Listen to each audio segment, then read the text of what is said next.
दोस्तों एक बार फिर नेशनल इंग्लिश ग्रामर की तरफ से आप सभी का वेलकम है, यानी आप सभी का स्वागत है। आज हम लोग रिलेटिव प्रोनाउन में पढ़ेंगे कि क्या होता है रिलेटिव प्रोनाउन। रिलेटिव यानी रिलेट से बना है रिलेटिव। रिलेटिव मतलब संबंध बताने वाला, प्रोनाउन यानी सर्वनाम। ये क्या होता है ये देखिए, हु, हुम, हुज, व्हिच, व्हाट, दैट को छोड़कर के जितने भी वर्ड्स आप देख रहे हैं दीज आर डब्ल्यू फैमिली। ये टोटल डब्ल्यू फैमिली है, लेकिन यही डब्ल्यू फैमिली रिलेटिव प्रोनाउन बनने जा रहा है। तो प्लीज आपसे रिक्वेस्ट है कि अगर आप कुछ नया चीज सीखने वाले हैं तो वीडियो के एंड तक बने रहना। तो मैं टाइम वेस्ट नहीं करते हुए तुरंत आगे बढ़ता हूं। ये देखिए रिलेटिव प्रोनाउन। भाई रिलेटिव प्रोनाउन का मतलब होता है संबंधवाचक सर्वनाम, यानी वह सर्वनाम जो दो सेंटेंस के बीच में आकर के और सेंटेंस को जोड़ने का काम करता है, उसे हम रिलेटिव प्रोनाउन कहते हैं। तो सबसे पहले इस रिलेटिव प्रोनाउन में मैं बात करूंगा हूं। भाई हूं का मतलब जो है सिंपली कौन होता है, नो डाउट होता है, ठीक है। लेकिन आज जब हम रिलेटिव प्रोनाउन यानी हु को जब हम मान के लिए सही है, जब ये हूं रिलेटिव प्रोनाउन है तो इसका हिंदी होगा जो या जिसने। क्लियर? यहां पर कौन नहीं होगा, अब यहां होने जा रहा है जो या जिसने। जैसे इसका प्रयोग व्यक्तियों के लिए कर्ता कारक मतलब सब्जेक्ट के रूप में होता है, स्पेशली व्यक्तियों के लिए और किसी चीज के लिए नहीं। दूसरी बात, कर्ता कारक यानी सब्जेक्ट का काम करेगा। चलिए देखिए कैसे, तो देखते हैं इसको। यह वही लड़का है जो या जिसने मुझे आग से बचाया था, ठीक है ना। यह वही आदमी है जो गेट पर खड़ा, यानी वह आदमी जो गेट पर खड़ा है मेरे पिताजी के दोस्त हैं। तो देखिए इसको कैसे बनाएंगे। आप समझ चुके हैं कि हूं का प्रयोग व्यक्तियों के लिए कर्ता कारक यानी सब्जेक्ट के रूप में इसका इस्तेमाल होगा, और जब ये रिलेटिव प्रोनाउन बनेगा तो इसका कौन मतलब नहीं होगा, मतलब ये होगा जो या जिसने। जैसे यह वही लड़का है, अब देखिए जो और जिसने, ये जो वर्ड है दोनों सेंटेंस यानी एक उधर सेंटेंस है एक इधर है, दोनों को कोरिलेट कर चुका है, यानी दोनों को रिलेट कर चुका है, जोड़ चुका है। तो क्या करेंगे देखिए, यह तो यह के लिए सिंपली लिखते हैं दिस है इस, और वहीं के लिए द लगाया जाता है, न कि दैट। दिस इज द लड़का यानी बॉय जो या जिसने, इसके लिए हम सिंपली लिख देंगे हूं। ओके हूं। अब ये देखना है कि ये वाला पार्ट जो है किस टेंस में है। तो मुझे आग से बचाया था, पास्ट परफेक्ट टेंस। तो हूं के तुरंत बाद पास्ट परफेक्ट में हेल्पिंग वर्ब लगता है हैड, तो यहां लिख देंगे हैड। काम का किया था, बचाया था, सेव्ड। मुझे मी किससे बचाया था, आग से, फ्रॉम फायर।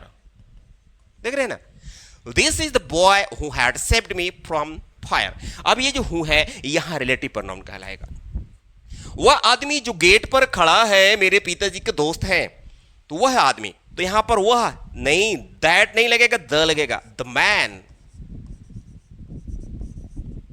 जो यानी हूं खड़ा है, गेट पर खड़ा है। तो इस तरह के सेंटेंस अगर आता है खड़ा है, बैठा है, सोया है, तो उसे कॉन्टिन्यूअस फॉर्म में बनाया जाता है, यानी खड़ा है तो प्रेजेंट कॉन्टिन्यूअस।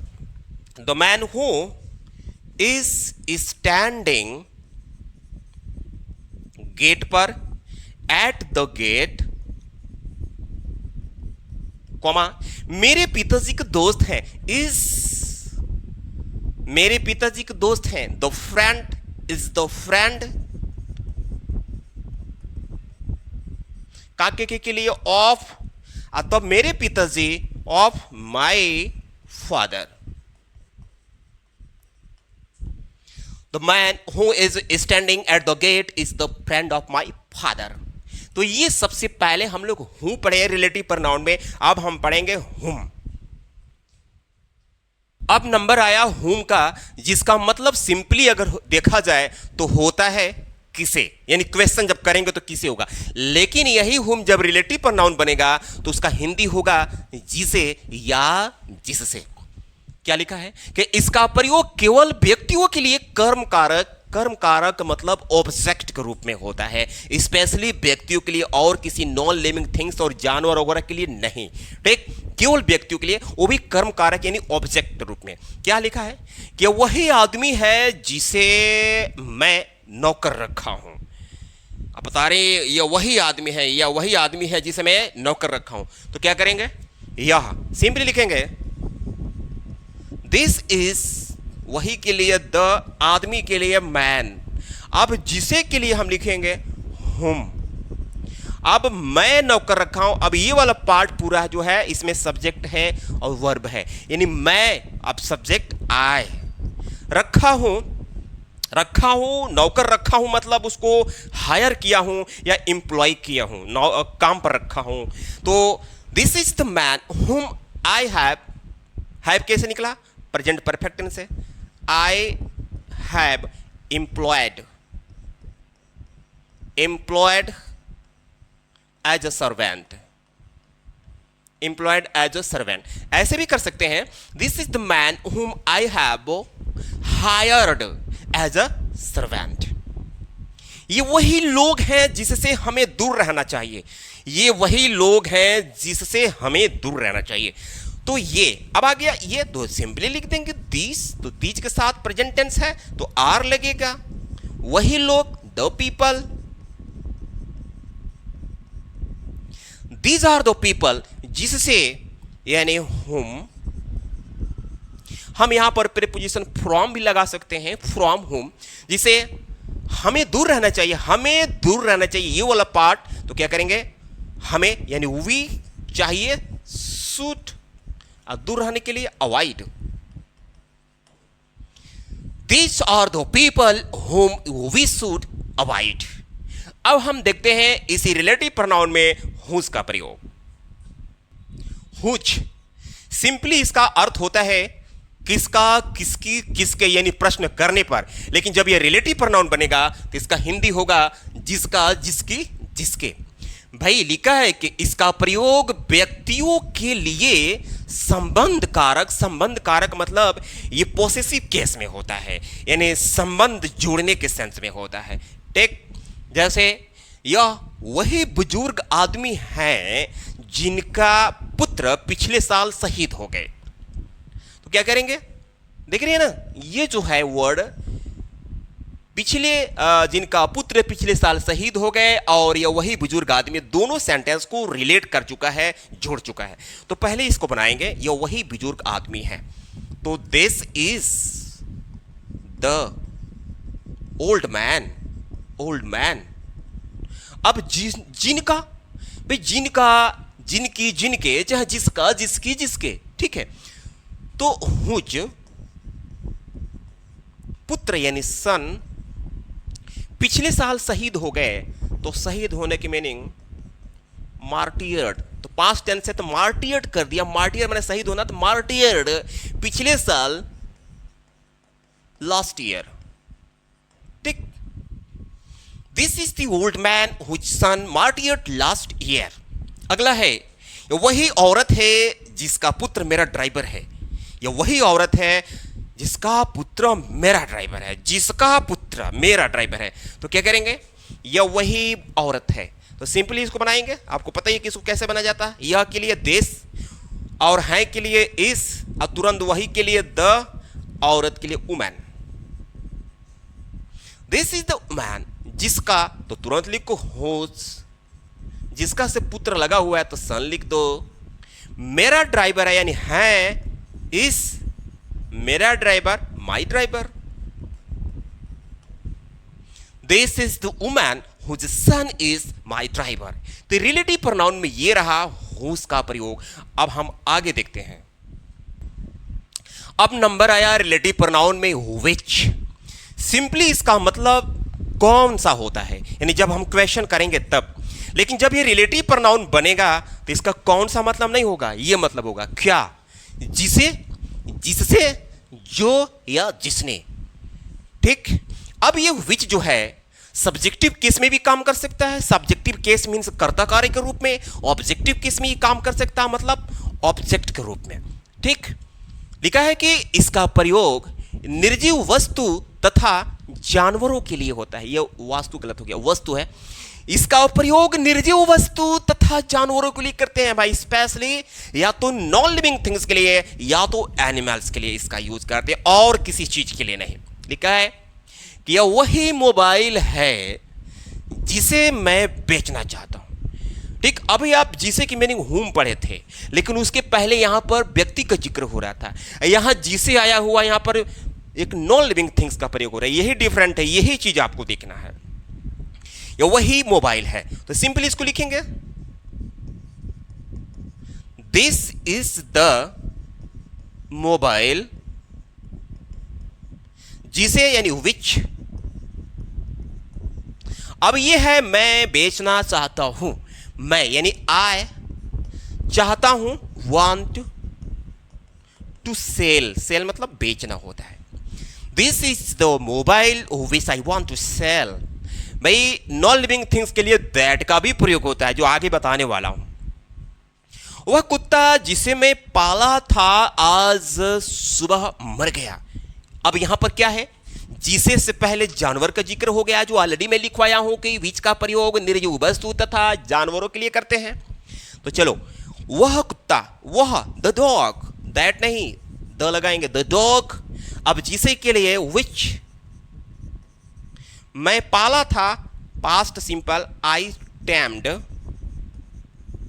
कॉमा आज सुबह मर गया यानी died, today in the morning, today in the morning. Okay guys, the dog which I tamed died today in the morning. तो आप देख रहे हैं ना, विच से पहले जानवर का जिक्र हुआ है या विच से पहले नॉन लिविंग थिंग्स का जिक्र हुआ है। तो आई होप कि ये भी समझ गए होंगे। आगे देखते हैं।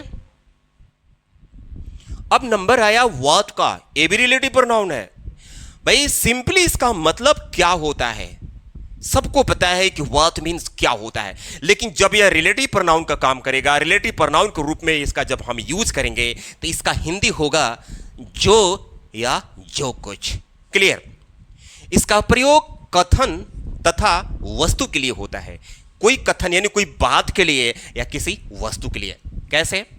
जो कुछ मैं भेज रहा हूं स्वेच्छा से ग्रहण कर लेना। जो कुछ भेज रहा हूं यानी कोई सामान भेज रहा है, कोई वस्तु भेज रहा है, तो क्या करेंगे, जो कुछ पहले है तो इसकी मीनिंग लिख दो पहले ही, कोई दिक्कत नहीं। व्हाट मैं भेज रहा हूं, I am present continuous, I am sending, I am sending, okay, comma स्वेच्छा से ग्रहण कर लेना यानी आप बोल रहे हैं भाई मन से ले लेना, ग्रहण कर लेना यानी एक्सेप्ट, वर्ब पहले आएगा, एक्सेप्ट स्वेच्छा से, ग्रहण कर लेने के लिए एक्सेप्ट, स्वेच्छा से के लिए विलिंगली, विलिंगली। अब आपके दिमाग में चल रहा होगा कि अभी तक सारे रिलेटिव प्रोनाउन बीच में आ रहे थे, तो एक चीज आपने नोटिस नहीं किया, तो जब सारे वर्ड अभी तक रिलेटिव प्रोनाउन बीच में आ रहे थे तो कॉमा भी तो नहीं लग रहा था।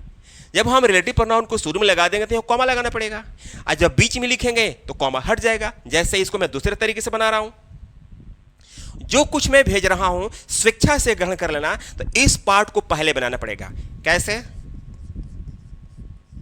Accept willingly, willingly. अब जो कुछ की मीनिंग व्हाट मैं भेज रहा हूं, आई एम सेंडिंग, देख रहे हैं ना, ऐसा होगा, कॉमा हट गया। Accept willingly what I am sending.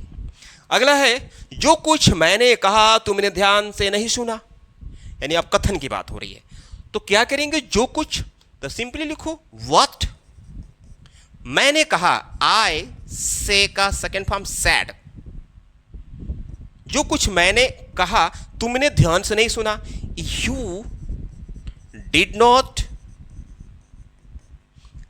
Listen मतलब सुनना, अटेंटिवली मतलब होता है ध्यान से। What I said, you did not listen attentively। या ऐसे कर दो, इस पार्ट को इधर रख दो, अब बीच में यहां पर लग जाएगा what, तो कॉमा हट जाएगा। जैसे you did not listen attentively what I said। तो ये रहा आपका रिलेटिव प्रोनाउन में what। आगे देखते हैं भाई, दैट मीन्स सिंपली अगर देखा जाए तो इसका मतलब की होता है, वह भी होता है। यहां लिखा हूं, इसी में रहेगा ये, ठीक है। की और वह होता है, ठीक।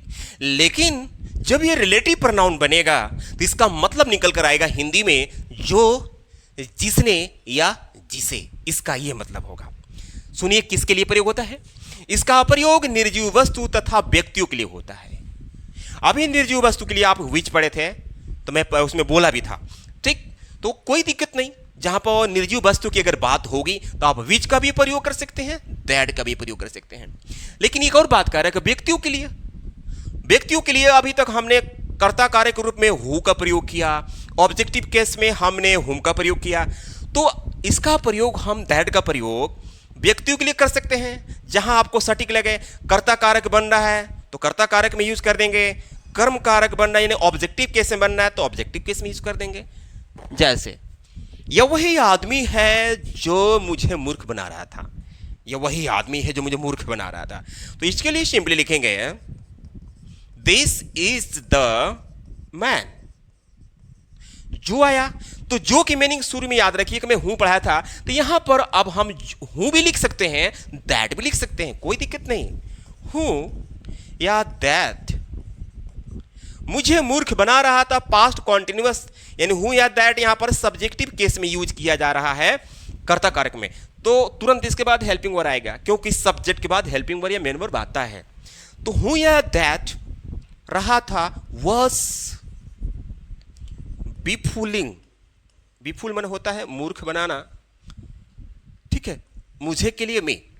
This is the man who या दैट वाज बिफूलिंग मी।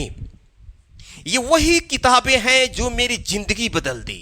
अब देखिए, जो से पहले नॉन लिविंग थिंग्स आ गया, निर्जीव वस्तु आ गया, तो यहां पर हम या तो दैट लगा देंगे या तो विच लगा देंगे, क्योंकि विच का भी प्रयोग नॉन लिविंग थिंग्स के लिए होता है। ये these are the books, these are the books, okay. जो यानी हम यहां पर विच भी लिख सकते हैं या तो दैट लिख दो, दैट का यूज हम पढ़ा ही रहे हैं।